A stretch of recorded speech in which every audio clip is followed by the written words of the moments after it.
Hello, all, and welcome to the Movie Bears podcast. I'm Brad Harris, and each week I'm joined by some of my favorite husky, hairy, huggable homos to discuss something pretty damn important to us, that, of course, being movies. We love them. We love talking about them. Hopefully you love them, too, and that's why you're here. We're going to be talking about not one, but two movies tonight, and it's kind of a natural discussion. They kind of go together a little bit. You may have seen both of these movies coming up in the same discussion online over the last several days. We're going to be talking about Yesterday, the new Beatles-fueled film, all about a guy who wakes up in a world where the Beatles never existed and tries to make fat bank by passing their songs off as his own. It's in the trailer. It's not a spoiler. But because that movie is full of so many awesome Beatles songs, naturally, another movie full of amazing Beatles songs, Across the Universe, has come up as well. And we thought it would be a fun idea to kind of return to that place across the universe and talk about that film as well as Yesterday. So got a lot of great stuff to dive into. But before we do that, let me introduce you to my wonderful co-host. Jim Bugliafico is here with us in the studio. He is. Hey, Thanks. how you doing, babe? I'm doing good. Thanks for the introduction, and nice to be here with you guys again to talk more movies this week. Beatles. That's what we're talking about. Beatles Mania here on the Movie Bears podcast. Welcome, Jim. Will Lindis is here with us as well. It wouldn't be a podcast without Will. Will, welcome. How are you? Hey, Brad, I'm doing great. Jim, gosh, man, it is always so good to be here and with the three of us all together in one spot. And I'm especially excited about tonight because we always say in our intro, we're talking about, movies, both current and classic. And this is one of those episodes where we're crossing both of those off the list in the same show. So super stoked about this one. Indeed. I'm very excited as well. It's interesting to think of Across the Universe as classic, but I mean, it's a little aged at this point, I guess, right? 12 years old. Like this movie has gone through puberty at this point. Yeah, it's right in the midst of puberty. This movie will be like, this movie is old enough to be a cast member on Stranger Things. Which explains some of the petulant behavior from some of the people in that movie. Well, we're going to get into our movie talk here in just moments, but just a quick reminder. This is episode 329 of the Movie Bears podcast, and we've been doing this for a little while. If you're new to the show, you can catch up with a lot of our back catalog on iTunes and Spotify. Feel free to go back, listen to some of those old episodes. Guys, our Django Unchained review got 4 listens last week, believe it or not. And I'm wondering if it's because like people are doing like a Tarantino catch-up or something ahead of Once Upon a Time in Hollywood. I don't know, but I mean, from a search engine optimization perspective, I think that's absolutely in play. Could be. But feel free to check out past episodes. We also have some folks who are with us in the live chat. Since we're recording live right now, we like to interact with our audience a little bit. So for those of you who are here with us live in the chat, welcome. Glad to have you here. Austin Glenn in the chat says, "Hey, daddies." The collective daddies. Are we all comfortable being called daddies? What do we think? Welcome to our brand new podcast, My Three Dads, starring Brad, Jim, and Will. Yeah, the dad cast. Oh, nice. We certainly have enough dad jokes on this podcast to make it work. Well, Austin Glenn, glad to have you here, boy. Anyway, we have Bobby Miller here too. Hey, Bobby, welcome. Glad to have you with us. This is the romper room portion of the show, Jim likes to call it, when we're like, and I see Jimmy and Will and Bobby and Big Tom, who's with us as well. Big Tom wants to know, welcome back. Big Tom wants to know, Will, if you are wearing a singlet.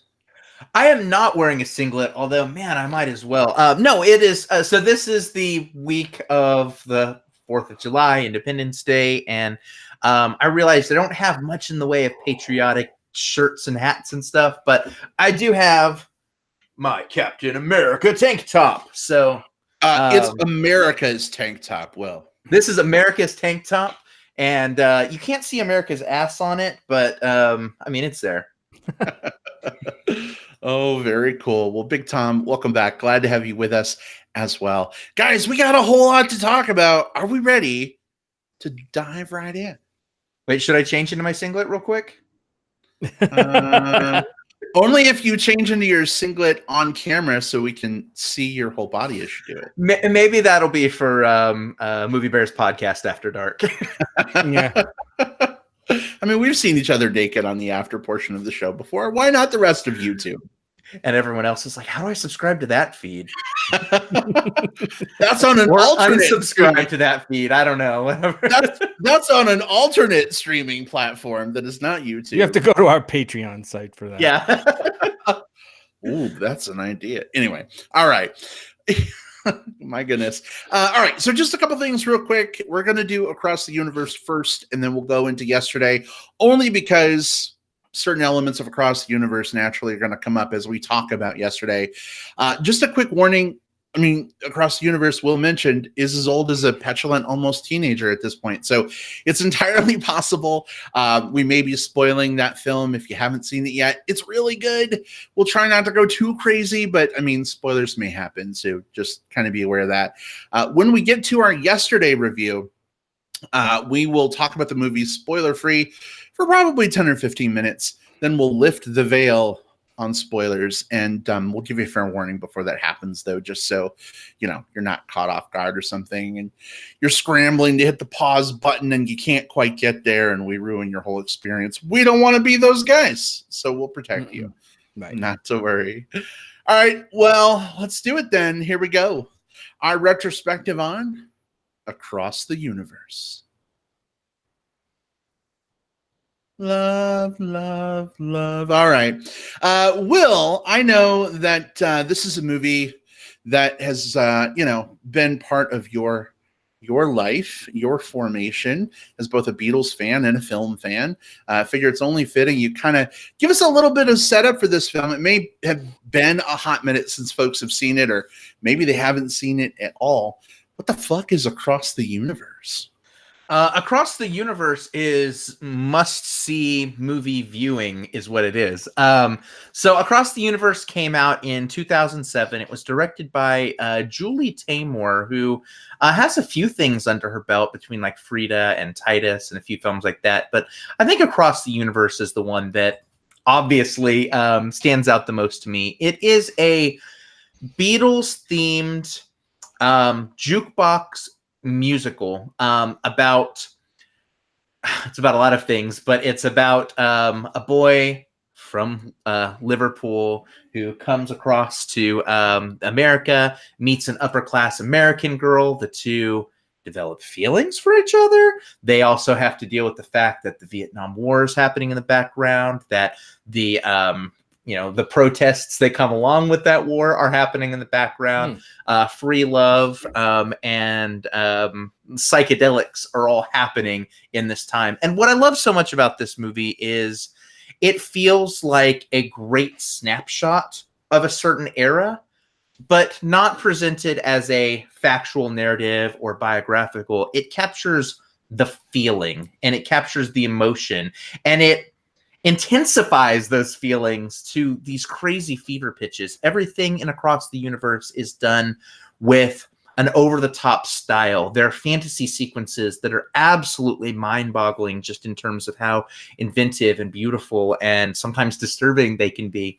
The performances are great, and of course, all of the music are Beatles songs that have been turned into the narrative itself. And I especially like this movie because there's the Beatles have this like wonderful like timeline of their music, as they progressed as artists, and pretty much every one of their albums you could say is essential listening because each one sort of builds on it. And what I like so much about this is it steals from, I think, the eras that I most appeal like that appeal most to me. Like these songs work so well for me.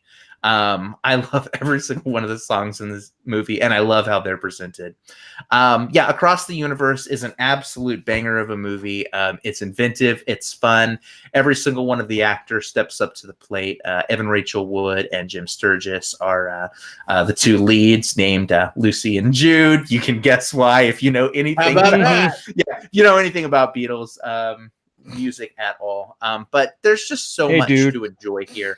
I'm really interested in hearing in a second from you all, like what your favorite sequences are, because I think this is one of those movies that sort of begs that question, like what moment stood out the most to you. So before I turn it over to you, let me just say, yeah, see this movie, track it down on, it's on VOD. You can find it. In fact, if you have like a really nice new television, like, 4K UHD, which more and more people are getting, you can go on Amazon and not just rent this movie like, traditionally, but you can also rent it in UHD, and it looks absolutely stunning in that format. That's how I watched it last night, kind of in preparation. So that's how I feel about this movie. I feel very, very positively about it.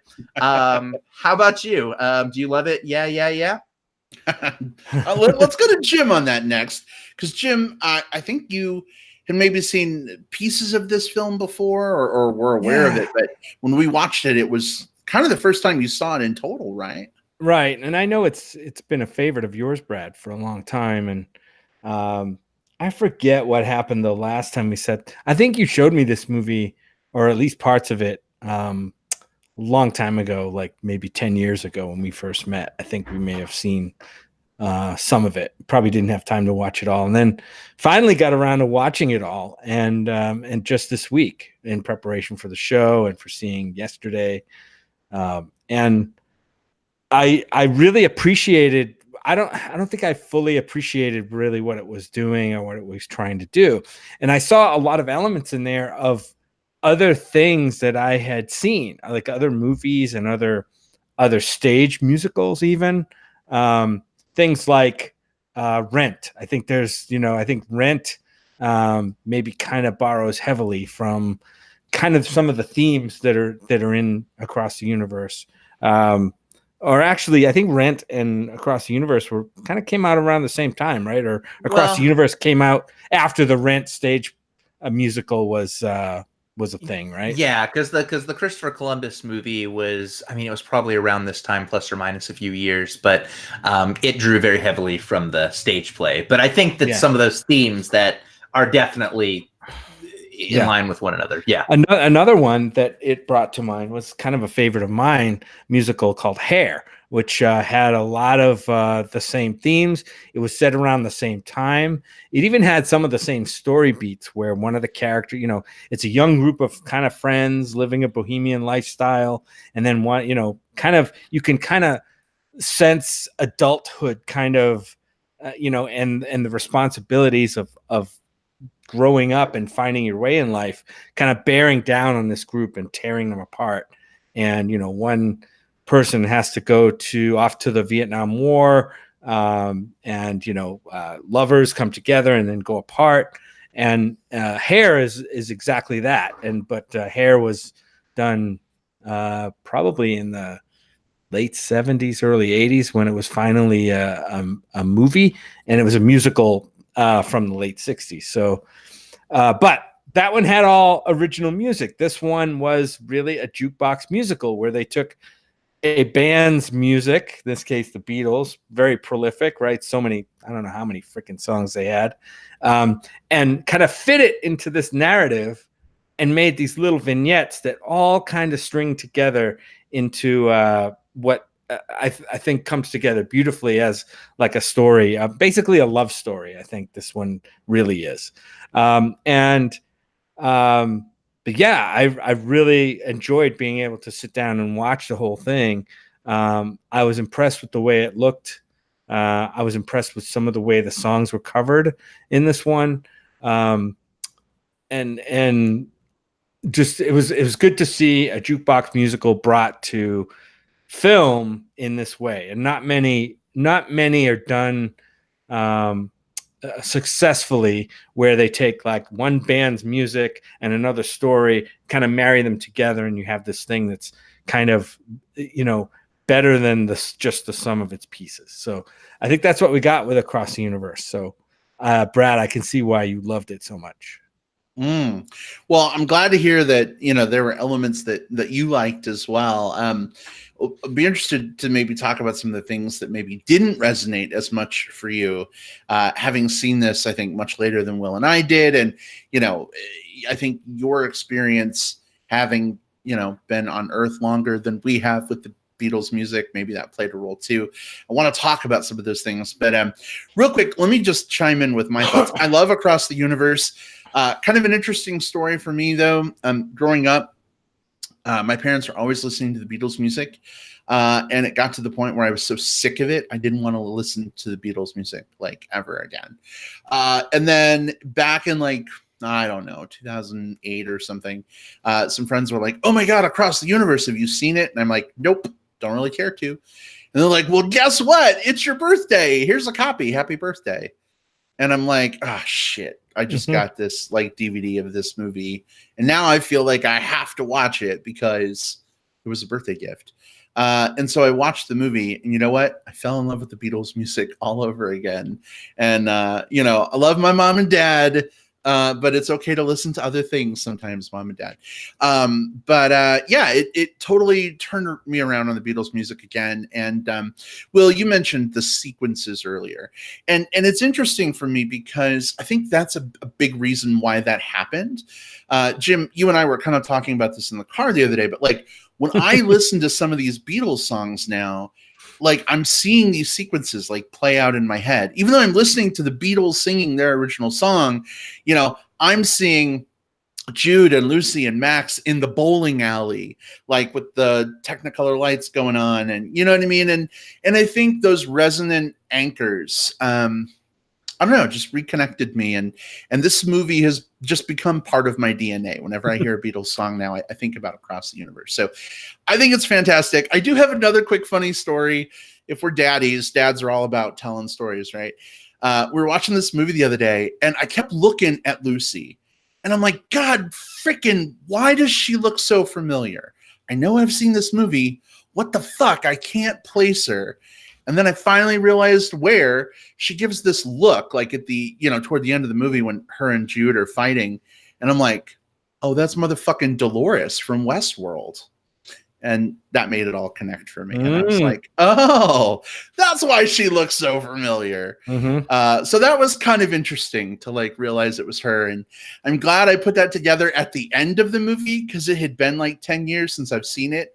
And I almost feel like that would have influenced, I think, how I looked at her in this movie, because I really hated the second season of Westworld. Don't burn me down, internet. We can have differing opinions. Don't burn me down. Anyway, really, really good film for me. I loved it. We broke Will. Jim, nice job on that. I was just imagining this episode turning into a jukebox musical. Yes, we could totally do it. That would be amazing. Anyway, so Jim, I wanted to come back to you real quick because I think of the three of us, you were the least favorable on this film, even though there were some things you did like.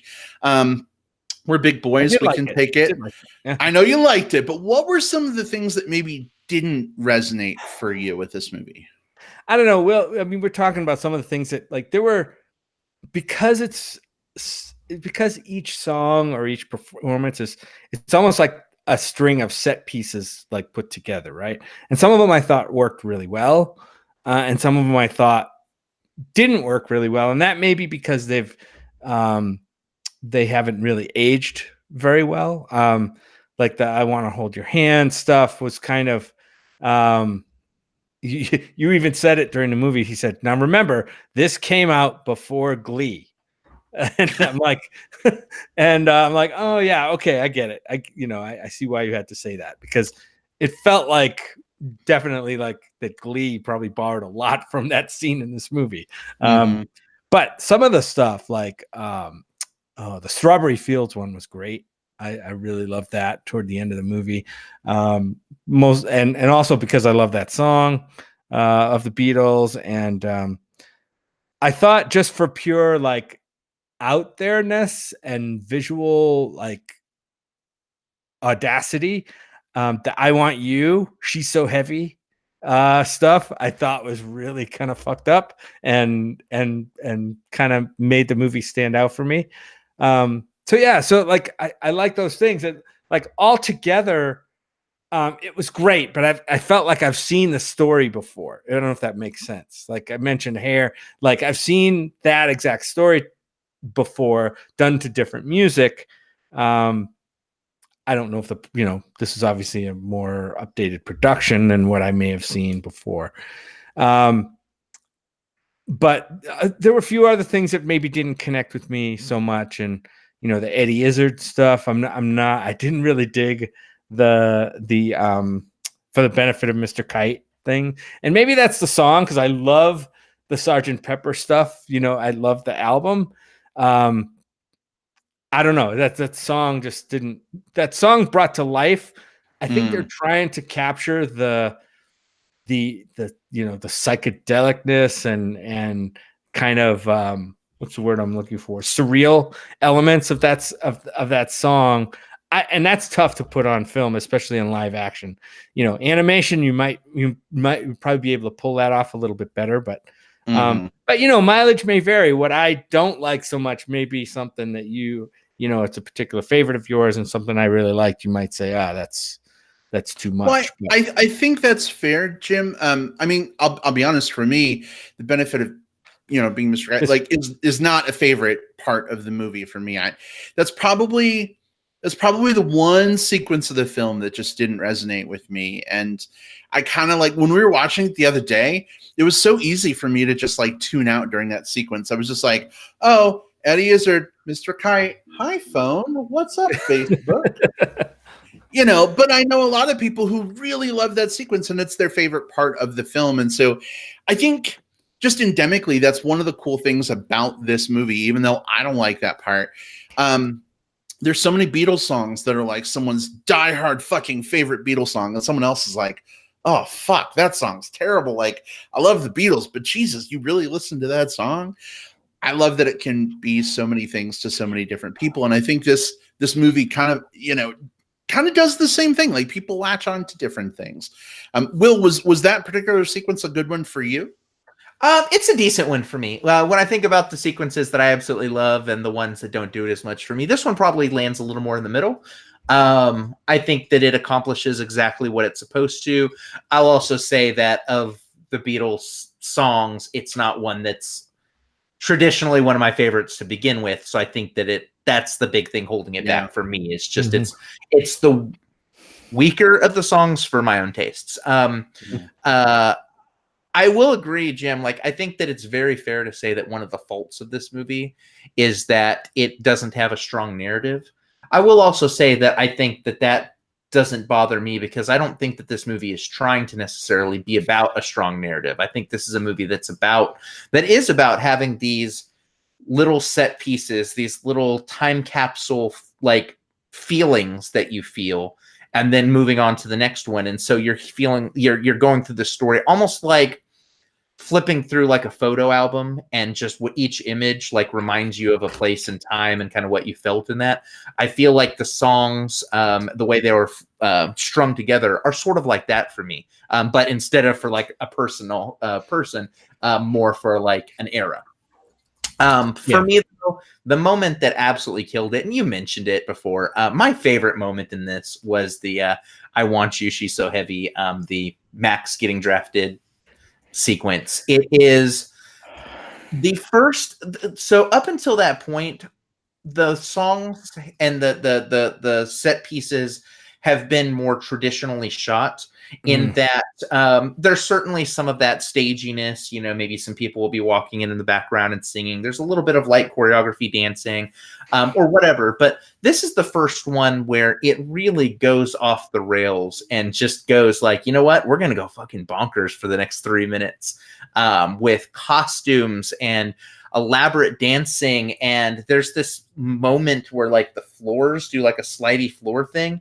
And I mean, if you were to ask me like my favorite like 2 seconds of the movie, it's probably that moment where like the soldiers are sliding on the little slidey floor things. And from in their underwear. Don't forget yeah. those hot tidy whities. If you're into tidy whities and seeing some hunky dudes, that scene does it. That's the moment for you. But yeah, but that moment also, like after that, we then switch over to all of the peace rally stuff and the LSD stuff and like the bigger, more bombastic, emotional, romantic stuff that has more colors and more bright stuff. I think the very next shot after the next one after this is Dear Prudence, which has that beautiful sky cast against like all of the walls. So that moment, not only is it my like I Want You, She's So Heavy, not only is it my favorite song of the movie, it's also the turning point in the movie where it really allows itself to just explode into this like vivid field of colors. Let's talk about, Brad. I don't know if you could talk about your kind of favorite and maybe least favorite parts. There was one part in the movie where you had told me to I forget what you said, like brace yourself or here it comes. I said, don't get mad. Just promise don't get mad. And it was the Bono scene. I Am the Walrus. And I'm like, why would I get mad? I actually kind of liked, I was a kind of a big fan of U2 for a long time. Well, a lot of people don't like Bono, and a lot of people like don't. At least a lot of my friends who are Beatles fans don't like how Bono like did that song in the film. And so like just knowing that was a pain point for a lot of people I personally know, was like, I better tell him, I better help him brace himself.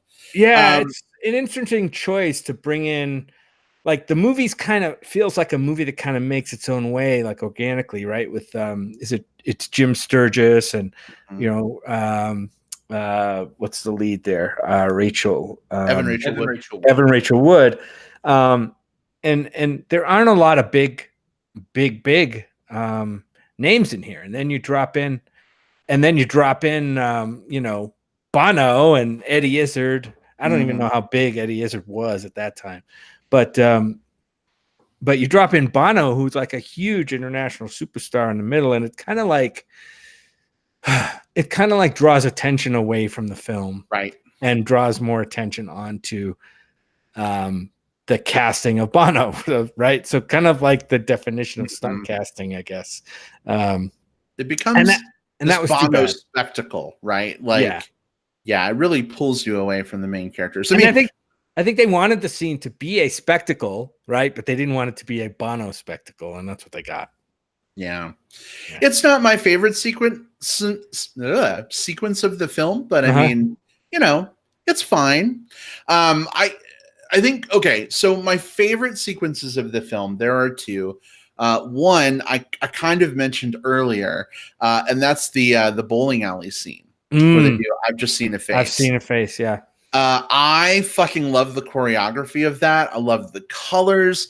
One of my favorite things, was the silhouette shots of like all the like colored backgrounds of the bowling alley, and you see the bowlers, but they're just like dark shadows. Like you really can't see anything about them, and they're moving and weaving.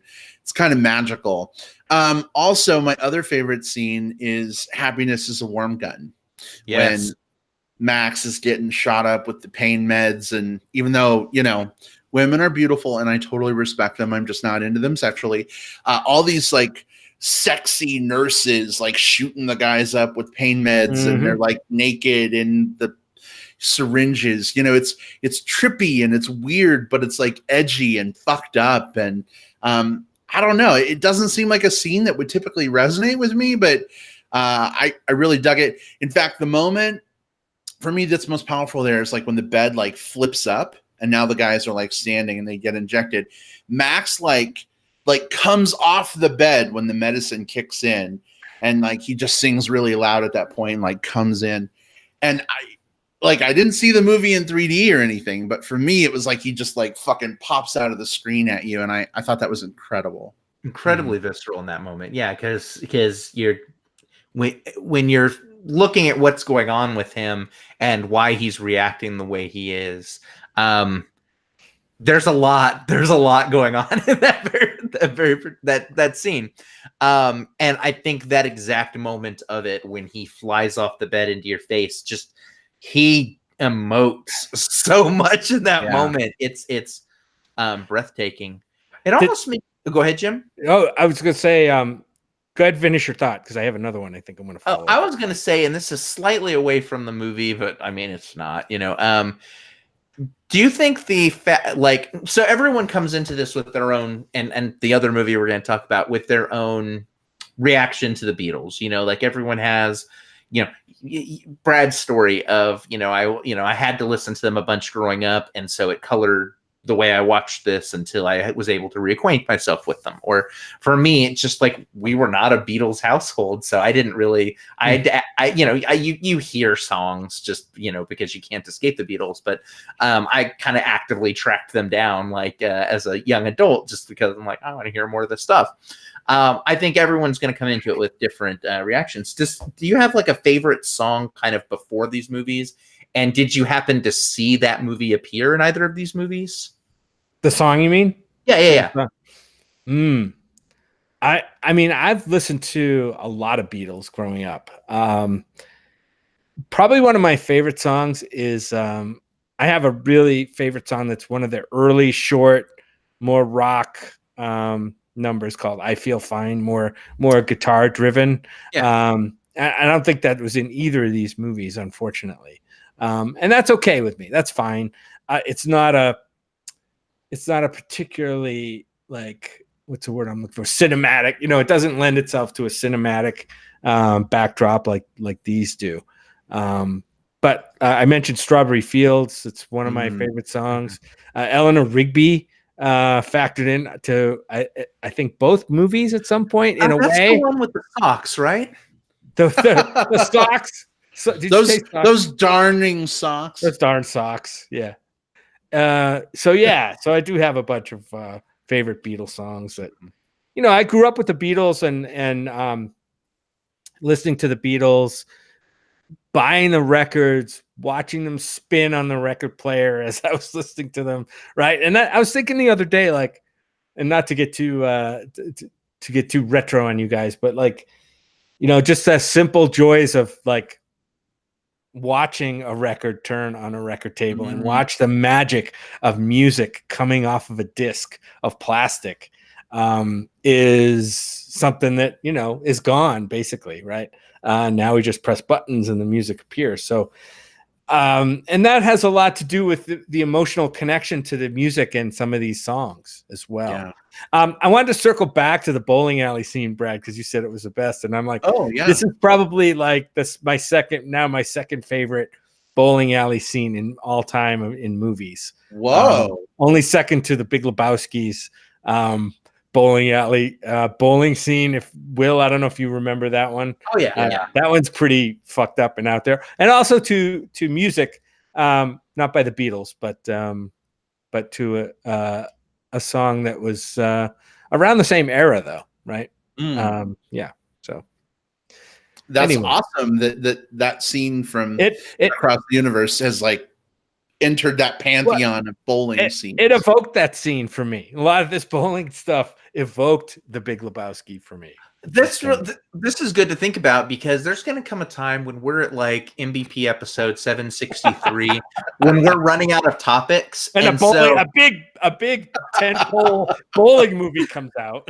Top 5. So that's future episode. Top 5 bowling alley scenes. We already know 2 of the ones that make Jim's list. Well, we do know that John Turturro is making a Big Lebowski too. Yeah, a Jesus movie. So it could be.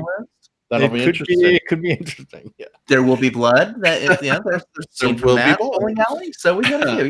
Yeah. So, Will, you asked about favorite Beatles songs. My favorite Beatles song actually made it into both of the films that we're going to talk about tonight. Ooh. And it's one of their more popular songs. So please, internet, don't hate me for being lame. Dude. Hey Jude is my favorite Beatles song, and it wasn't before Across the Universe. So let me just explain that for a second. In Across the Universe, we have this amazing scene where Max and Jude are at different bars, looking in the mirrors at themselves. They're singing this song to each other, and then we kind of get this like montage scene that happens.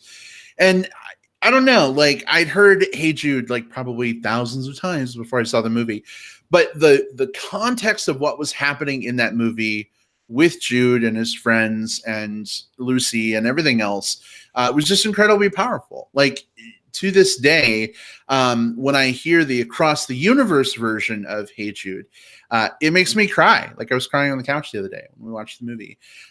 Listening to the Beatles version of the song doesn't quite have the same emotional impact for me. Again, I think it's something special about this movie and sort of the context it gives. Because for me, like with the Beatles, you know, I mean, I grew up with them because my parents listened to them, but like I wasn't alive when they were coming on the scene and when they were, you know, as big and huge a sensation, you know. So I think my experience is a little bit different. But I love that song so much. And we'll talk about yesterday. I didn't love Hey Dude as much.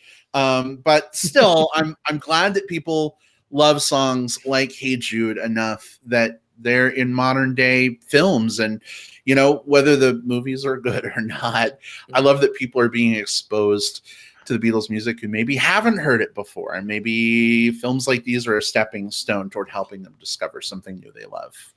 I think there's something about these movies that, these types of movies, these jukebox musicals, and there's been other good ones, you know, that like let you recontextualize the way songs are, that really lets you take some of the songs and relate to them in a different way. Because Hey Jude isn't my number one song, but at the same time, it is one that I appreciate more because of this scene, because I think it's one of those ones that's easy to dismiss when you hear it in passing as just the na na na na song. And we, you know, that like it's sometimes easy to go, oh, it's just one of those older songs that use a lot of na na nas and yes. And then when you go back and actually listen to it and hear the verse and hear the way the nas are used, like it builds to this thing that is so much bigger than the earlier parts of it. It's such a great song. For me, my favorite Beatles song is very much influences this one because it is Across the Universe. So, how about that? Yeah, it's a beautiful song. Yeah, I'm a you know, I guess if you know, I put a revolver to my head, my favorite Beatles album would probably be Let It Be, just because I very much like their sort of like their later stuff where they're kind of past psychedelic age and they're still kind of coming back into their R&B rocky roots, but they've aged a little bit out of like kind of their more classic rock beginnings. Like that is to me like the culmination of their careers. I mean, it was the culmination of their careers, but musically too. So that's mine. And what a fucking powerful scene. I mean, I know we have another movie to talk about, but what a fucking powerful scene Let It Be was in Across the Universe, right? Like the church choir and the funerals and, you know, like you see the little kids singing by the car in the middle of the riot. And then, we're at his fucking funeral because he died. Like, that's just heart-wrenching. Like, that destroyed me when I saw it again the other day. Crushes. Oh, and that reminds me, when I was watching it with Scott last night, and he asked a really good question. Like, that kid, despite being in just this, you know, basically that one scene, was a good singer. And he's like, what did that kid grow up to do? Because now it's like 12 years later. Does he have a career? The answer is I haven't looked yet. I just in this exact moment remember he asked that, and I'm like, shit, I should have checked. Well, so can we find out real quick? Let's put our Google boo. Yeah. All right. First listener who could tell us if the kid grew up to be some kind of singer or movie actor. Real quick. While you're looking it up. Real quick. Oh, go ahead, Jim. I was just going to mention one of my other favorite songs. Well, all-time favorite Beatles songs is "While My Guitar Gently Weeps," the George Harrison one. And I don't know if it played into the second movie we're going to talk about, but it was definitely in this one. And I love that scene because I loved that. Was it JoJo in this movie? JoJo? Yeah. Martin Luther McCoy was fucking amazing. Yeah. Looks like no. I'm looking at the kid's filmography. The actor is Timothy Mitchum or Timmy Mitchum, and he did August Rush, that movie about the musical prodigy trying to find his parents that same year, but he was like a bit part. And then he did like 3 episodes of Law and Order, like in 2007 and 2009 and 2015. So that's a shame. I like that kid. It's a tough business. It's a tough business. His parents probably, realized after all the hardship he was put through, maybe acting wasn't for him, and they decided with him to just let it be. Mm-hmm. Anyway. We'll allow it. Hey, real quick, speaking of jukebox musicals, Bobby Miller in the chat says this is off topic, but Rocket Man was amazing. It took me a minute to catch up with the movie. And Bobby, that's completely okay, because when we were talking about Rocket Man, we were talking about Across the Universe. That was part of our conversation then too. There were a lot of similarities here. Watching the movie again, Jim, I even turned to you and I was like, Jim, are you seeing like some of these Rocket Man like parallel things here? Right. And that was a little different because you have a story about Elton John set to songs by Elton John. Does that it's a little bit different than something like this, or even something like Brad. We've seen the stage play. What was the Moving Out? Was that the name of it? It's like a Billy Joel. It's like a jukebox musical. Billy Joel. All Billy Joel songs, but the story's not about Billy Joel. It's about Brenda and Eddie or something. I don't know. Same thing with with Mamma Mia and the ABBA song. Yeah, exactly. That's what this was. This is kind of in the vein of that jukebox musical, and not. So that I guess there are maybe different styles, but different styles. But I do think that you're definitely onto something, Bobby. There's like one of the things that both Rocket Man and Across the Universe did was they presented each of the songs as hyper fantastic, basically like leaning into like what visuals does this song make your heart feel? Okay, well, let's now project that onto the screen. Whereas a lot of, especially biopics that are musical biopics similar to Rocket Man, would rather just have like the musician on stage performing the song, or doing a montage of them in the studio doing it. These movies actually like let them play out in colors and sounds and surrealism. So good comparison. Glad you got to catch up with Rocket Man. Now, this show's got me now wanting to put together a Beatles, a curated Beatles playlist for myself. I'm gonna have to do that. Why don't you do that? Put it on Spotify. If I tell you what, Jim, I've got the MBP Spotify playlists that we've got. Oh, okay. We can put it up on there and share it. So we can put out Jim's official Beatles playlist through social media channels. If anyone, or we could all do one, or we could all do each do one. Whatever, it doesn't matter to me. Yeah, all right. We'll do it. I'm definitely doing it. And we'll put out a playlist too that's all the Beatles songs that we just don't like, and we'll call it the Spite album. Oh yes, I like this. Album. So Jim, I think we're gonna you want to put the Eddie Izzard song on that, right? Yeah. Oh boy. Hey, Astro in the chat, and I assume this is a person, not George Jetson's dog, says, I might be in the minority, but I never did care for the Beatles. Call me crazy. There are some songs that stick, but that's about it for me. Astro, that's completely okay. I think there's a lot of people, and I don't know how old you are or if that plays in at all, but I know a ton of people who just don't care for the Beatles, like at all. Yeah, I think we're gonna touch on this in the next movie. I think we will. I think the next movie touches on an idea. Yep. Let's wait. We'll talk Tell you about what, it. We're gonna dive into it. Yeah. I was gonna say I was gonna use Astro's comment as a springboard into the next movie, because I think that's gonna take us into that discussion really well. So Astro, if we can put a pin in that for now, I think that's gonna come up here in just a few minutes. But I definitely think a lot of folks kind of have that experience too, and maybe that's why Yesterday exists? Question mark. So folks, we're gonna go ahead. Jim, Will, are we both on board with moving on? Let's do it. Cool. So we're going to go ahead and move into our discussion of yesterday. Just looking at the time, we'll probably talk about that film spoiler free. Well, that was only 10 minutes, right?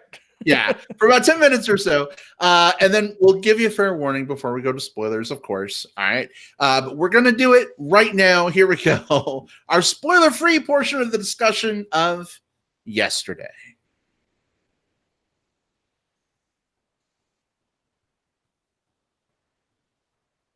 All right. So, Jim, if you don't mind kicking one, or I guess two, right? This is the second movie of the show off for us. That would be great.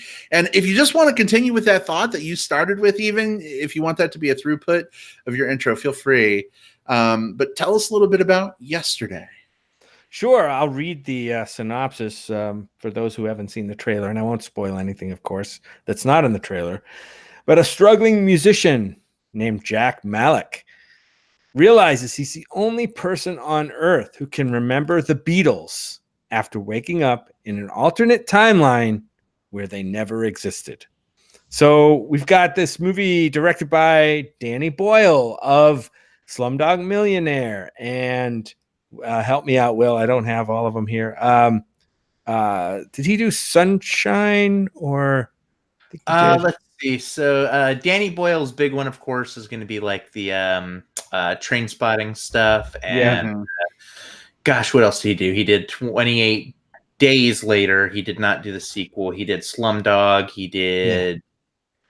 He did Trance, and I still haven't caught up with Trance. I wanted to watch that movie so bad, and then it just came in and out of theaters. So very established director, starring Hamish Patel, who I don't know if we've seen him before. Maybe we've seen him in something. Lily James, who we've seen in many things before.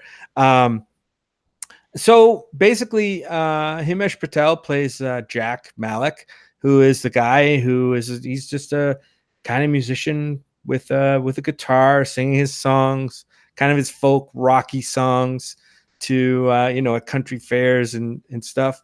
And an accident happens. He wakes up in the hospital, and he comes to find out shortly that he's the only one who remembers the Beatles. Like, they don't exist in this timeline. So the movie is creating an alternate universe. He's kind of thrust into an alternate universe all of a sudden. Sounds like a great sci-fi movie, right? But no, that's not what this movie is. This movie really is, and that's part of my issue with this movie, is that I don't think this movie is kind of confused as to what it really is. It's got a great premise. I love the premise of him, waking up in this timeline. The Beatles don't exist. He knows the Beatles music. He's the only one who knows the music. He's a musician. He starts playing the music. He decides to roll with it as though he's the creator of these songs, because there's nobody to dispute it. So he's going to give the world and himself a chance at making this music popular, or to be a sensation. And that's kind of what happened in this movie. This movie actually, though, is kind of a rom-com disguised as kind of a sci-fi movie a little bit. And I don't think it does either one very well. And I think that's what this movie's problem is. In the end, it just kind of frustrated me a little bit, because it didn't really explore much of the premise, to be honest. And I thought the love story, even though I thought the two leads were fine, I thought the love story was very pedestrian, something we've seen 100 times, and really very clunky at times. The Beatles songs used in the movie were fine. Usually, some of them were better than others, and we'll talk about those maybe later on. This is a movie where, like I said, I think the trailer and the premise kind of grabbed us really, really strongly, and we've got to do this. We've got to watch this movie and cover it on the show. And then just a disappointment for me. I would not recommend people necessarily rush out and see this movie. I think this is kind of if you're interested in the premise or you like the acting or you like Beatles music, I would wait for this thing on VOD because I think it's going to appear on VOD somewhere down the road. So this is not a recommend from you, Jim. But before we made the jump, you had started talking to Astro's comment in the chat about not necessarily being into the Beatles music. Some songs stick, some don't. Right. Did you want to go back to that at all? Well, one of the things that the movie kind of brings up but doesn't really explore, sadly, is the fact that you've got all these classic songs from the Beatles, right? That Jack knows, and he's playing them as Jack Malek, right? The Beatles don't exist. So in his mind, obviously, these are masterpiece songs, right? And maybe some other musicians like Ed Sheeran, who's also in this movie, recognizes that, hey, these songs are pretty damn good. But how does the times and the notoriety of the artist, meaning the Beatles, versus a Jack Malek, have an influence on the art? You know what I mean? So that you put the art out there, it might be a masterpiece song, but unless it's got the name of the Beatles behind it, maybe it doesn't get attention. There's how many other masterpiece songs are written by artists, musicians, songwriters that nobody's ever heard of, and will never know the glory of those songs. I don't think all the time that the cream always rises to the top with this stuff. And I think this movie kind of pointed that out by some of the reactions that he got to some of the songs. And if you think about it, would a song like, Let It Be do any good on, if the Beatles didn't exist, how would it be accepted on the radio today? So you mean just to clarify, so let's say the Beatles never existed, as is the premise of this movie, and someone just came out with this song, Let It Be. Just because it was a Beatles hit in the prime universe, does that mean Let It Be in a modern Coldplay loving audience? Right. Does that mean that song would be automatically be a hit? Is that right? Yeah. Would it be recognized as a masterpiece if it wasn't from a band at the time the song came out? The Beatles were already a huge sensation, and everything that they put out got listened to, right, and got scrutinized and got a lot of plays, and it was able to be recognized as the masterpiece that it was. Whereas if it's just put out there by somebody, that may go under the radar. So it's interesting. That's such an interesting concept to me, and this movie really didn't do much with it. And there's other things in this movie that I wish they had done more of, but the movie seemed to be more interested kind of in the general, the romantic comedy that we've seen hundreds of times, unfortunately.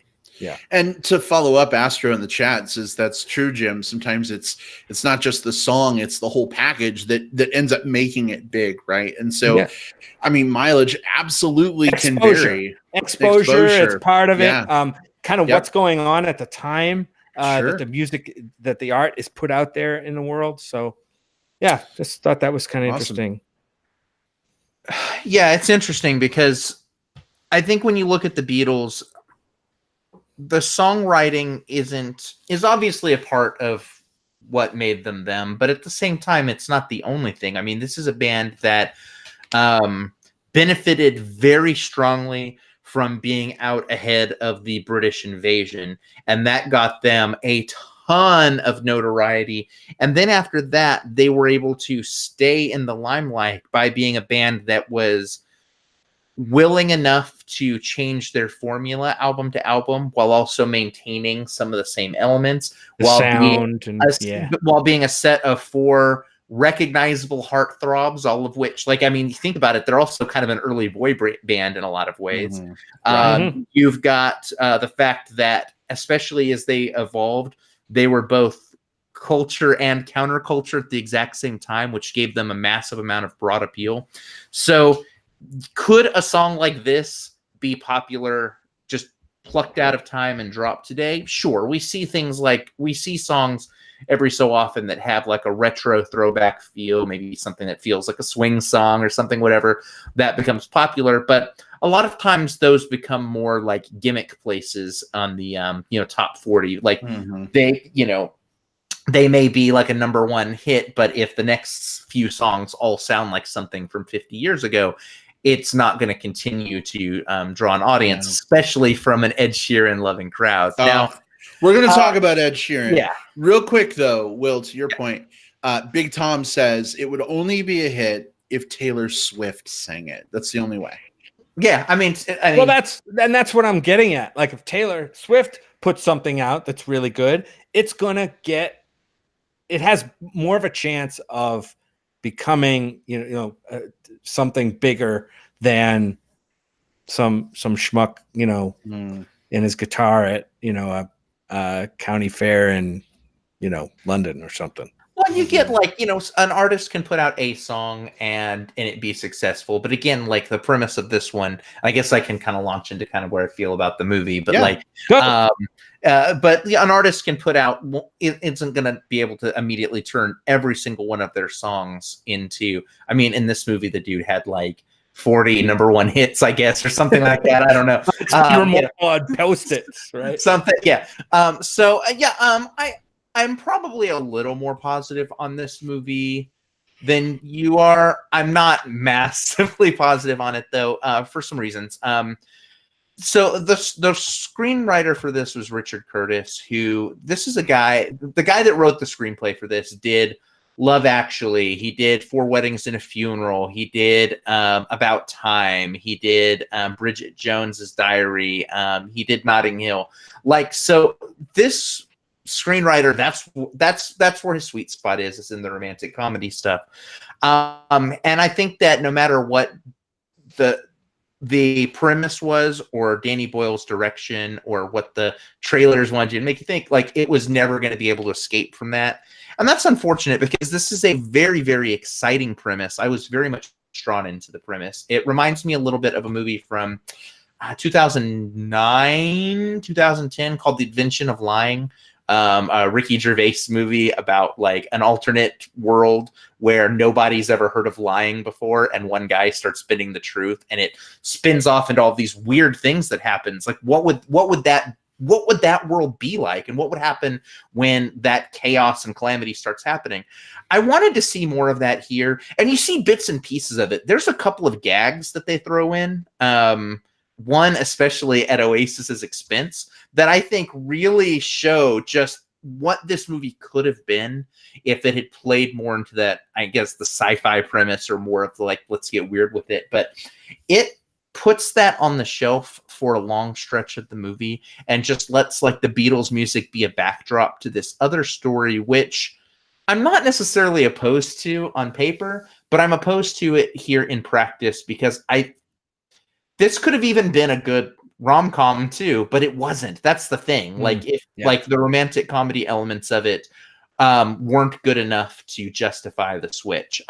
Some of the songs were cool the way that they were presented. I certainly did enjoy. Like, we drove home from the theater, and I was just like, I want to listen to some Beatles songs. I first thing I did, I got in the car, is like, gosh, I really want to listen to Eleanor Rigby right now. And so, mission accomplished, I guess, for the movie on that point. But I think this is going to be a renter. I think that if anyone listening to this who hasn't seen it yet decides, hey, I'm going to wait until this is inevitably dropped on Netflix, and I watch this as a date night movie and go into it as a date night movie, I think you're probably going to have a stronger experience than we had with it, because you can go into it saying, like, this is a rom-com. I'm going to watch a rom-com. Let's watch this rom-com and have a fine enough time. Yeah. But again, I can't recommend you go out and see it in theaters. This is a renter. So 2 #rental recommends so far from the Movie Bros podcast. Let's see. For me, I think you guys have pretty much hit on everything I want to say. This is a rental recommend for me too. I'm not gonna, cuckold you with it. I wasn't super positive on this movie. I wasn't super negative on this movie. It it's kind of fine for what it is, I guess. But one thing I do want to focus on is just the music itself real quick. Jim, you joke that my litmus test for movies with, soundtracks and musical stuff is whether or not I buy the soundtrack. Well, I'll tell you what, ladies and gentlemen, walking out of this movie, I didn't even think about buying the soundtrack to this movie. Not even once. Oh, shit. That's fighting words. Not for However, me. That's Brad. However, I did buy a couple of Beatles anthology albums that I didn't already own. So even though I thought the music in this movie kind of sucked, it made me want to go back and get the original songs that kind of spawned this whole thing. And so the reason I bring this up is, even though maybe the music wasn't great for me, it kind of reconnected me again to my love of some of these Beatles songs. Eleanor Rigby being one of them. That was never a Beatles song that I particularly identified with or particularly liked very much. But some of the things happening in this movie with this song kind of provided a contextual moment that I was kind of like, okay, I want to listen to that song. Not by Himesh Patel, but actually the Beatles. And so I just, I want to thank this movie, I guess, for helping me, along with our watching of Across the Universe. I won't lie, that probably played a part too. And just kind of rooting me back in my 2008 discovered love of the Beatles music. So yeah, this movie isn't super great. I think if you're going to Netflix and chill, you'll probably enjoy the chill part more than the Netflix part with this movie. But I mean, it could be a fun watch. Yeah. I'd like to get into spoilers. I think there's quite a few things maybe we can dive into in spoilers. There's a couple of particular parts of the movie toward the end that I thought were really head scratching, and I want to talk about that. Before we do that, though, we got comments from. I think we should wait on Bill's comments because some of them I think tie into some spoilery stuff. So let's clear the decks on that, and then we can go full on spoiler. Okay. If that you works. Clear the decks. Will, are you good with moving to spoilers? I've got it ready to put in chat. Yes. Cool. All right. So we're going to go ahead and move to spoilers for Yesterday. If you haven't seen the film yet and you value your virginal innocence where the film's plot is concerned, this is your opportunity to step away for 20 minutes or so. Well, we're not doing plugs this episode, so maybe it's goodbye for now, and we'll see you next episode. But we're going to go ahead and open things up to spoilers. Spoilers for Yesterday incoming. Here we go. Jim, why don't you go ahead and give us Bill's comments. Also, Bill, hello. Good to see you, my friend. Welcome. Bill Harris. Bill Harris from the Just Hibernating Green Screen of Death podcast. Yeah. To put it in bear terms. Sorry, Bill. Hibernating. We hope to hear from those guys again soon, but it's always nice to when we touch base with them. He said he's had the show in the background. He was loving the discussion so far. And he's joining in by saying in Yesterday, he said, decent first act held together by our love of Beatles songs. Then it just refuses to take any chances for two acts, concluding with one of the worst endings to a film I've seen this year. Oh. Wow. Also, she was just 17, if you know what I mean, doesn't quite work in 2019 or in 2017 for that matter. But yeah, so we know he's what right. you mean. He's right. The film doesn't take many chances, and there are a couple of things at the end I wanted to call out. One is, so Jack Malek gets called to this house of this dude out of the blue. And lo and behold, it happens to be someone who's supposed to be, I think, John Lennon. Right. Although he's not called there. What? He's given the address by the only other two people on the planet who apparently transitioned to this universe and remember the Beatles. But the question is, why would he be invited to this dude's house when this dude was not a member of the Beatles? Because the Beatles did not exist. He wasn't invited. He wasn't invited. The two of them, the other two, we're in spoilers. The other two realized that he was having a crisis of faith about, am I an imposter for taking on these songs? Am I doing wrong? So they actually tracked down this guy and found the address. He showed up uninvited, and they gave it to him so that they can see, like, hey, here's a positive thing that happened out of this. Like, here's a thing that you can learn from. Like, you know, even though in this world you might be worried about all these other things that happen because of how you might be exploiting them, here's a positive thing that happened, and hey, maybe you can get some wisdom from it. Mm-hmm. Now, I'm not going to say it was handled properly. There were some problems with that. What is the positive thing that happened? Well, the positive thing is that John Lennon is alive still. He never got assassinated. Right. And so he was never John Lennon of the Beatles, though. He was never John Lennon of the Beatles. He was just a dude. He was just a dude for John Lennon. But to what is the main character's name in this? Jack. Jack and to the other two fans, he's this larger than life person who was sadly taken before his prime. And so that scene was not for John Lennon's benefit. It was for Jack's, so that he can realize, like, hey, here is one positive thing that's happened in this world. Here's, you know, this, you know, he went on to live this fulfilling life. And he still has all this wisdom to impart. Even though he wasn't a musician, he still had, you know, he wasn't John Lennon of the Beatles. He still had this wisdom to impart. That's what the purpose of that scene was. Now, was the makeuping on it pretty bad, and was it sort of ham-fisted the way they put it in there, and did it sort of bring a lot of the movie careening to a halt while they just do this like weird, like, hey, don't forget about John Lennon sequence? Obviously, yes to all that. I like the sentiment of them connecting with Jack over this shared piece of knowledge, but I then didn't like where it went. I for a second there, when he showed up at the door, I'm like, oh shit, I think I know where the movie's going. Maybe he actually died in the accident, and he's actually in like a heaven-like universe where John Lennon is God. John Lennon is the only, you know, he's one of the Beatles that's there in heaven with him because he did die, right? So I imagine that. Imagine, right? So I thought for a second, I'm like, oh shit, this movie's going to take a turn and it's going to be awesome. Nope, didn't do that. Anyway, it's unfortunate. And speaking of turns, this movie caused a big turnaround for me on something. Can I be vulnerable with you guys for a second? Is our connection as men and friends, and Jim, you and I more than friends, strong enough to handle some vulnerability? Give us some vulnerability. Yeah, do it. We're going to get real right here. Yeah. All right. Let me real talk, guys. Let me just kind of bring this in a little bit. Let me be. Don't bring me down, though. Don't bring me down. Don't bring me down. So, you know, I got to be honest with you, Ed Sheeran.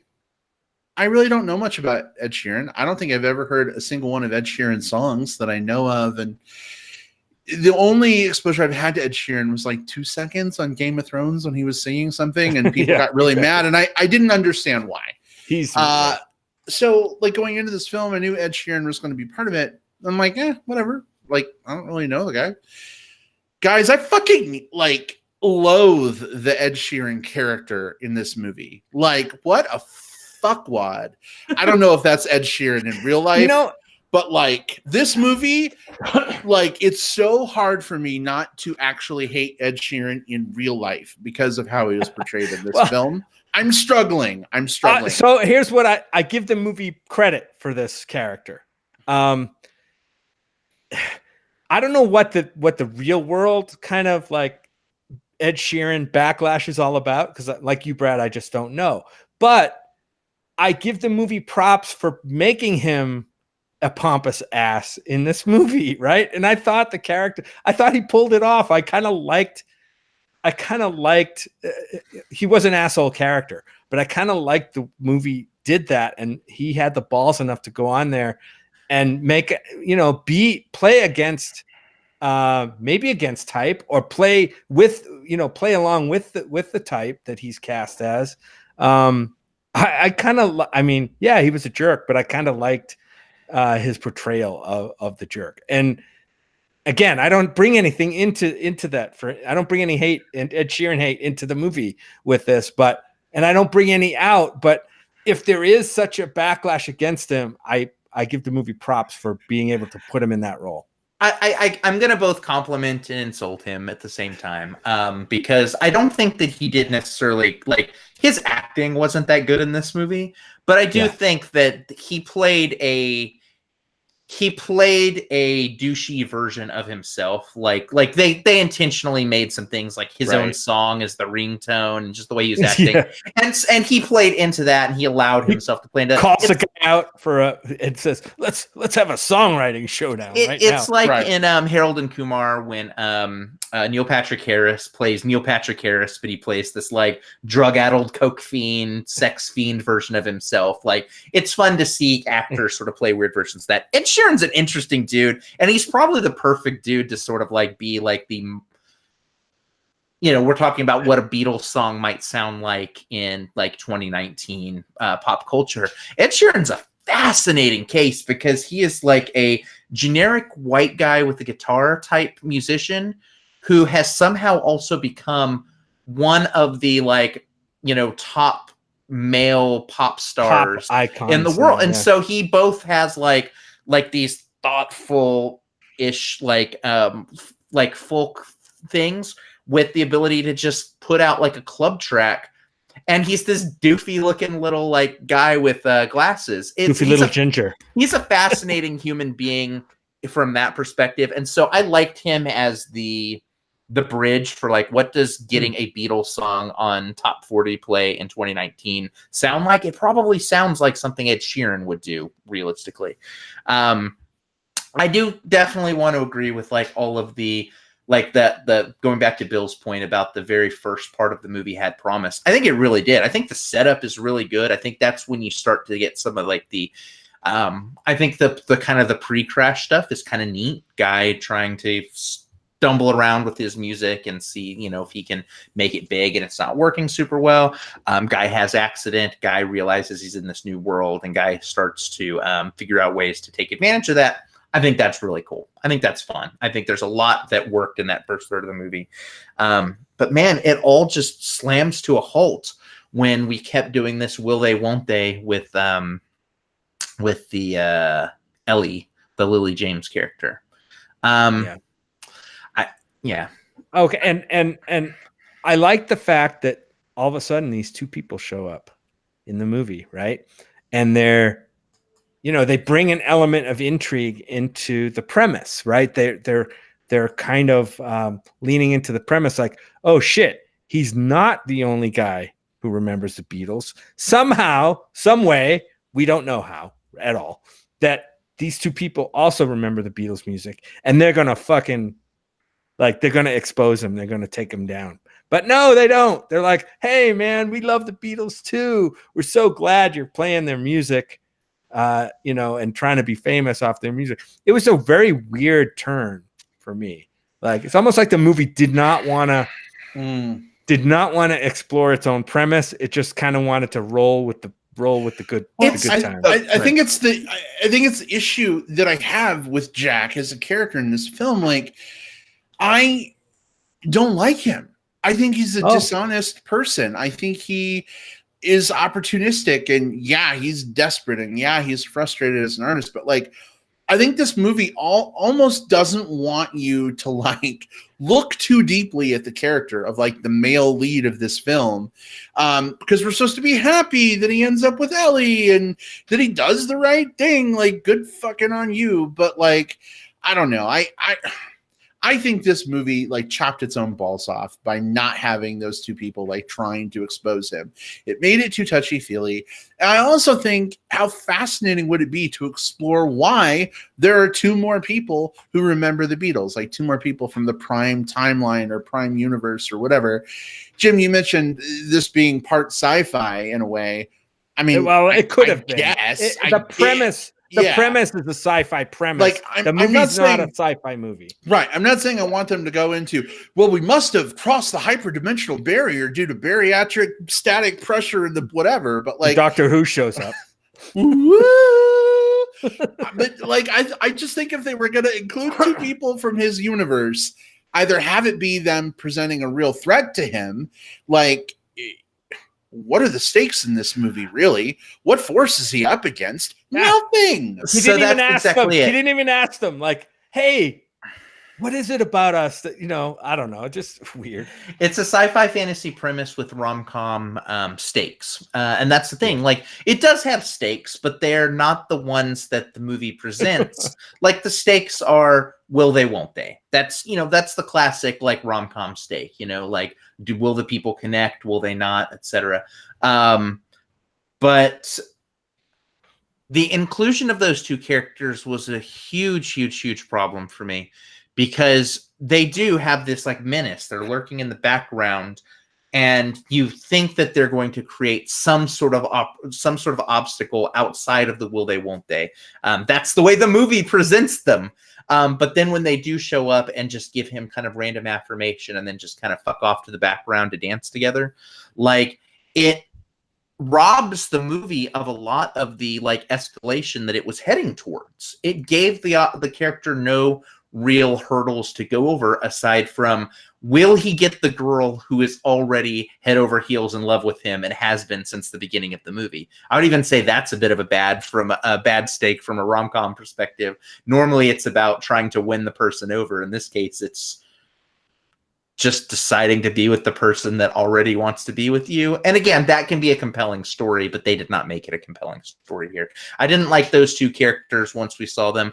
I also didn't like the way they handled a lot of the world building stuff. I mentioned the Oasis joke being great. That joke was fire. Like, One seriously, joke. like, Yeah. that the idea of like, let's like, oh, you haven't heard of Oasis either? Okay, well, that makes sense. Yeah, in a world without the Beatles, there's no Oasis. Yeah, that's funny. I like that a lot. But then you start to find out that other things don't exist in this movie, like cigarettes and Coca-Cola and Harry Potter. And some of that could make. I saw someone like doing some of the work for the movie. And said like, oh, isn't there like something about where Paul and John kind of met and did a lot of their early songwriting, kind of building who they were as a band over cigarettes and Coca-Cola. So maybe that's why all of this stuff didn't happen. And that's a really, really cool idea that some dude on the internet put together that the movie just could, had fuck all to care about. I don't know. I actually ended up resenting those little moments for the most part, because nothing really came of them. Nothing was really done with them. They were, it was not connected. I go back to that Invention of Lying movie where it's not a perfect movie, but once people start learning in that movie how to lie and how to tell tall tales, and it starts to spread and start to grow, you start to see the world changing as a result of this stuff. Here, it's just like, it's almost like I read on, like reading the Wikipedia of this alternate dimension, like what things don't exist here, just kind of called out as dumb facts. Just random facts, yeah. Can we talk about the end, the concert? Yeah. Let's talk about the concert. So you guys may have to refresh my memory, because my eyes were rolled back in the back of my head for part of it, and I might have missed some of it, but are you talking about the part where he says "I love you" to her, but he can't see her because they're not in the same place? She's just on a video, totally unaware she's being broadcasted. Yeah, I don't know how that. Yeah. So he's on stage. He decides to come clean to the audience, like, "Hey, I didn't write these songs. These songs were written by 4 dudes called the Beatles. And oh, by the way, all of a sudden I love this girl, right? That has been like his manager and best friend or whatever for years and years and years. And she all of a sudden just clunkily just drops the guy that she's with. And he's mysteriously like totally fine with it. Like, oh yeah, just, you know what? I kind of knew this was going to happen all along. I'm a good second place. I am the epitome of a silver medalist. Goodbye. Yeah. I'll just go die now. Just really, really bad stuff. No emotion whatsoever for me.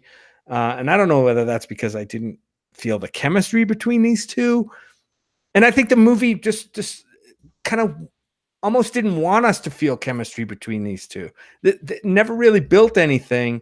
You kind of knew it was there in the background, like, oh, they've been together, best friends for a while, but they never, they were never able to make a go of it as a relationship.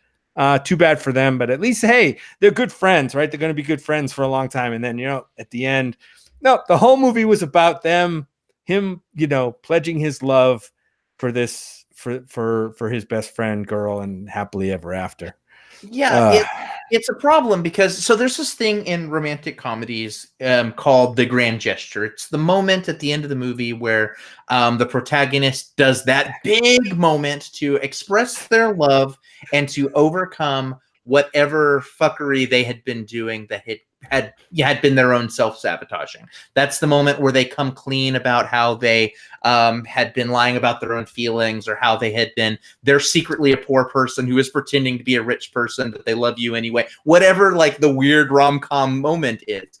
The thing is that this movie, the big reveal that he did about the songs being written by someone else, that obstacle had nothing to do with the relationship with the Lily James character. The fact that he wrote those songs or didn't write those songs had nothing to do with the hang-ups and why they were together and why they weren't. So that grand gesture was very limp as a result of that. And in fact, the grand gesture is interesting there because he's saying, like, I want to be with you. He had, in a previous scene, said the exact same thing, I want to be with you. And she had said, the ship has sailed. And I don't know that there was really enough payoff for me in terms of like, what has he done differently this time to change her mind? So it's a bad grand gesture, and that's a bad ending to a rom-com. I completely agree with you, and I think it's problematic on a couple of levels. One, if this movie had set it up that like him being a fake was a roadblock to their relationship, then I could see it, right? Like if he told her privately, oh my God, Ellie, these aren't my songs. I'm from a parallel universe, whatever. And she's like, listen, we can't be together if you're a liar and a cheat. You got to come clean to the world. And then he came clean to the world. Yeah. Yeah. That might have been different. It still would have been, I don't know, cheap, but like, at least it would have made sense as a grand gesture, right? Why he was doing it. The other problem is, how much did he just fuck up these four guys' lives, or at least John Lennon's life, by announcing that these songs were written by them, right? Like, can you imagine all these people suddenly showing up at John Lennon's, like, fisherman shack? Like, oh my God, you wrote all these songs. Da, da, da. Like, I'll go one step further. I'll go one step further. Let's say that Taylor Swift or Ed Sheeran, let's say Ed Sheeran, because that's our analog and he's in the movie. If he walked out on stage and said, hey, you know what? I didn't write this song. Bob Smith did. You're going to go, okay, cool. But Ed Sheeran's still performing it. And I like Ed Sheeran as a performer. Like, seriously, like, think about like your top 5 favorite songs that came out this year. Realistically, you probably don't know who actually wrote those songs. You probably think that it was the artist doing it, but you don't know if there was like some other writer on it. Some of these songs have like 19 people writing them. And yeah, the movie makes a point of like, I was going to say, I wrote everything by myself. And so that's a little problematic, but most of the time that shit just slides right off, especially when you have, again, a guy who has written in this universe 40 platinum songs and is the new Ed Sheeran. I don't think people give a shit. The people that like those songs are still going to listen to it. He's still going to do just as well. There's going to be a couple of like hipsters that are going to say like, oh, this guy's a fake. You should listen to this other person instead. But realistically, this does nothing to his career. The thing that does the most damage to his career is that thing where he released all the songs free online. And if even that, I've seen some pretty damn successful bands do that exact same thing as a publicity thing anyway. So I don't know. You know what I do want to see? I do want to see a sequel to this movie about the guy who woke up in this world, but instead of knowing the Beatles songs, he knows all the Harry Potter books by heart and tries to reconstruct them all from memory. What would be great is I hope whoever this person is actually like instead of gay baiting actually makes Dumbledore gay on page. Like we may have and he doesn't do any tweets about like wizards disappearing their poop. Like that's the movie I want to see, like the improved Harry Potter verse. Or he does Game of Thrones, but actually finishes all the books. Interesting. Okay. Yeah. What about the guy that like I want to see the other movie where the guy like some guy invents cigarettes and just is like Like, thanks, These are the asshole. best thing ever. Yeah. You know what? One of my most pressing questions about this movie is if cigarettes didn't exist in this universe, is Rocky, his pothead bong hitting friend, like clean and sober in this movie? Is that why he was nicer and more with it? Because without cigarettes, we don't get marijuana cigarettes. I wonder if, I mean, that's the thing. Like, He's wouldn't on it be something. great if it explored that? Wouldn't that be a fun thing to explore? Just like, oh, why are you getting high? It's like, yeah, what do you mean? I always, and then like some other way of getting like, you know, weed into your system, you know, like, oh, we don't have cigarettes, but everyone rips bongs in this universe. Okay, cool. Like there would at least be like a joke there. There's at least something like, and again, I hate anal tablets. I mean, we have no idea how it works. In this universe. So that's in the other sequel. That one's called The Day After Tomorrow. They have And those in at the that one- dispensary. so there was another CBD suppository. there was another good joke. I want to give the movie credit when it did the right thing because I wanted more of these things. When he's on a plane and this world doesn't have Coca-Cola, and he orders Coke from the stewardess, and she gives him a look like essentially just like, are you ordering cocaine? Like, that's not okay. And he's like, oh, never mind, Pepsi. Like, that was funny. That was funny. Yeah. And I wanted more of those because the Coke realization happened a little earlier in the movie. So it was a smart bit of like realizing that this one word meant something different in this world and letting it play off into comedy. I needed so much more of that. Yeah. It would have been better. Like I said, I think maybe as a pure comedy, you know, instead of trying to be something weird about the Beatles music. But I just want to mention one more thing. I know we're short on time, but hate to say this, guys, but I did not like the Kate McKinnon character in this movie. Probably not saying any much bad about the actress, but I think she was trying her best. But I don't know where the idea for that character came from. Well, we've seen it in 100 movies again. You know, kind of the clueless, money grubbing asshole music manager or a talent manager. But it was like she, I don't know, didn't need that character in this movie. Really. I don't know. Every time, not much she did was that funny. And that I think she was meant to be more of a comic relief character, and it just didn't work for this movie. She was a cartoon in this, and it didn't work. Like, and again, I love Kate McKinnon. Like, she is, and I would still say this. Like, if I see Kate McKinnon's name attached to something, I'm gonna perk up and be interested in seeing that. This movie hasn't robbed me of that love of my Kate McKinnon, but boy, another movie like this could. You know, like I chalk this one up, but give me another one, and then maybe I'll be changing my tune. Listen, if you want people to continue to love Kate McKinnon, don't let her be in another movie like this. Please protect her career, Hollywood. Thanks. Okay. All right. Well, guys, I think we're rapidly running out of things to talk about with regards to this movie. How do we feel? Final thoughts? Are we ready for those? And then we'll segue back to real life. Yeah. All right. Any final thoughts on yesterday before we focus on tomorrow? No, like I said, it was more of a disappointment to me after knowing going in that we had that Danny Boyle, who is a director, a filmmaker that we respect and look forward to seeing his films attached to what could be a cool premise, just kind of fell flat, just fell short, unfortunately. So, but for people who like cute rom-coms that have, you know, some underdeveloped characters that sing pop songs, this might scratch their itch.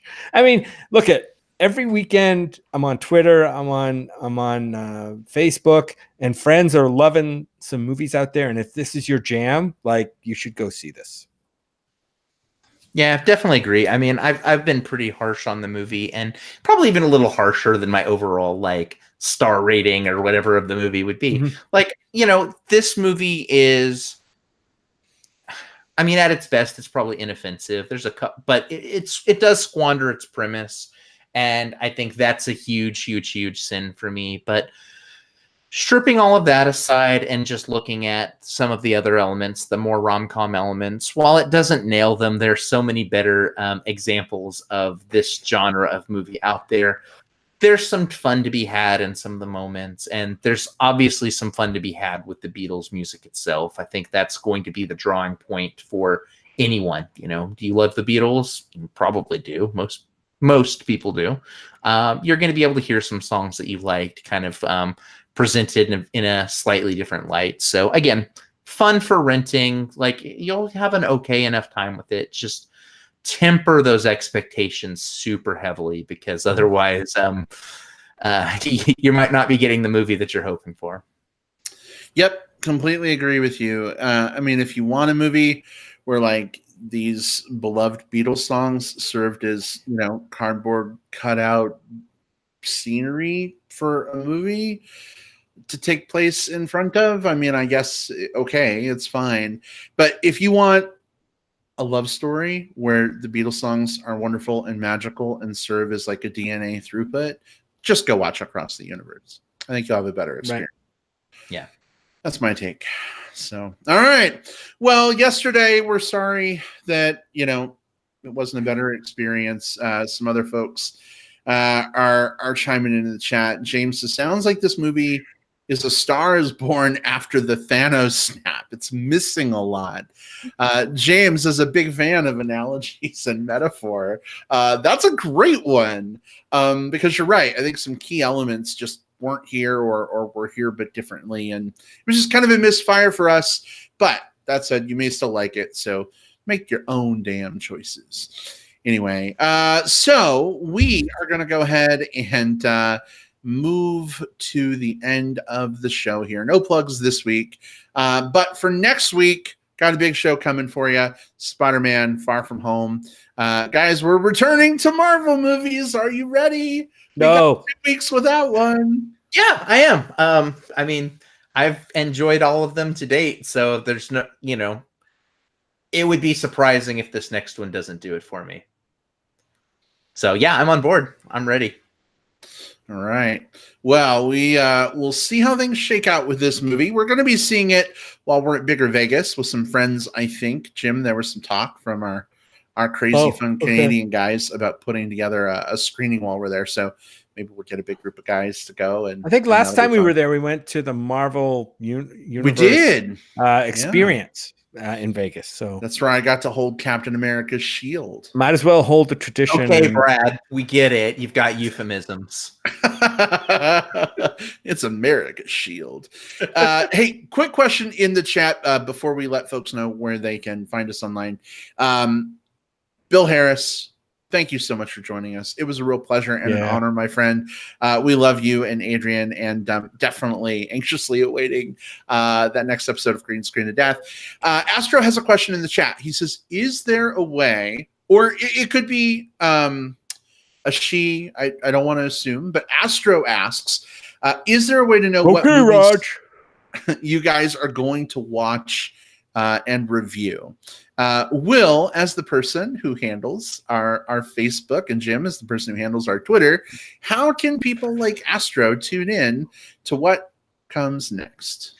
Absolutely. So, first of all, we have a ton of different social media platforms that you can find us on. Obviously, if you're listening to this now, you probably found us on iTunes or Stitcher or Spotify. You can subscribe on any of those to hear the audio as it comes through each week, as well as YouTube. But in terms of our social channels, Facebook and Twitter are the big places to find us. Just search for Movie Bears Podcast or at MB Podcast for Twitter.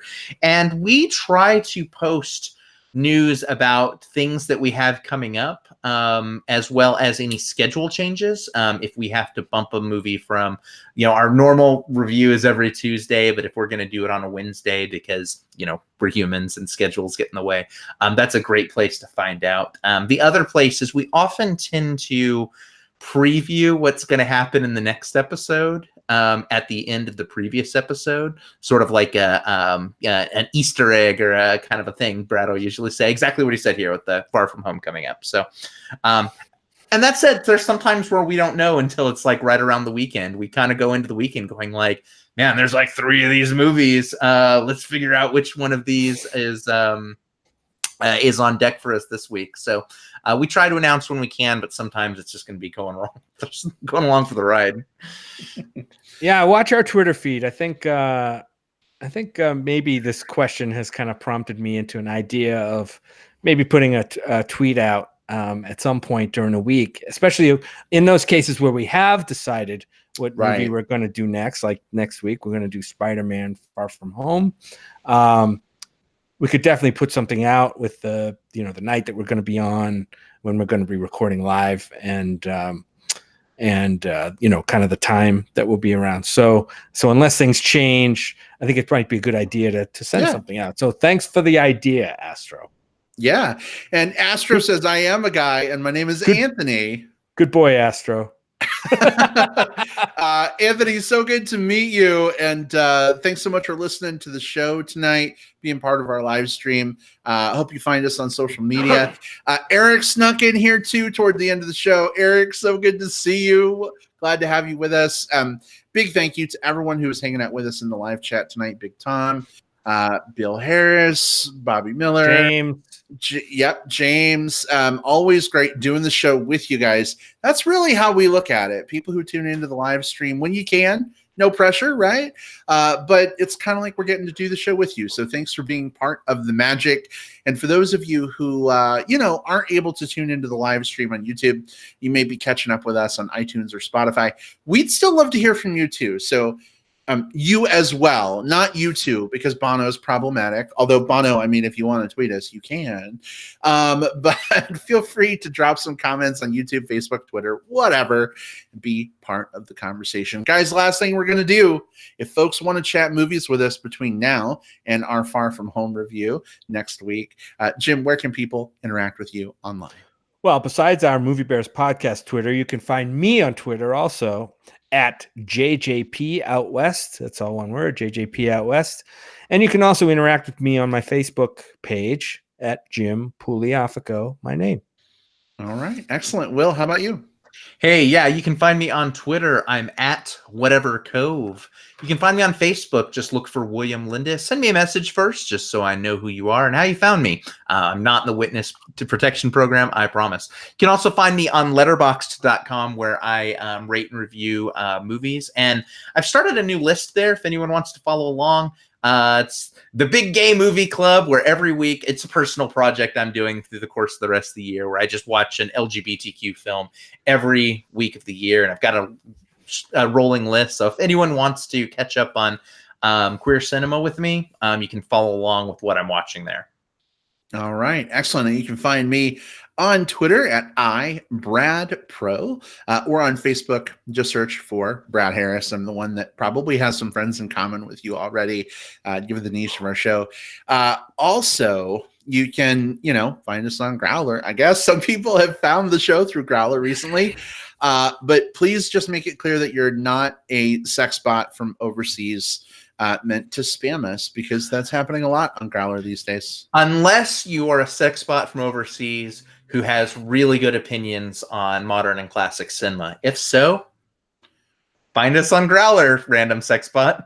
I think you've just challenged a sex bot coder out there to write a subroutine for talking about movies. You know what? I want to hear from that sex bot now that can talk about movies. It might be I think this is random. very biased against sex bots from the U.S. I'm just saying, like, I got one today that was something like, would you like Pitcock? And then a link to something which I obviously did not click. But if it said, like, would you like Pitcock? Also, I have some very interesting thoughts about the way Ari Aster deals with grief in his movies. I might click that link. Don't give him ideas. Don't give him ideas. All right. Well, folks, this has been awesome. Thanks so much for tuning in. We will see you all next week for Spider-Man: Far From Home. We'll see you later, everyone. Goodbye. Bye. Bye-bye.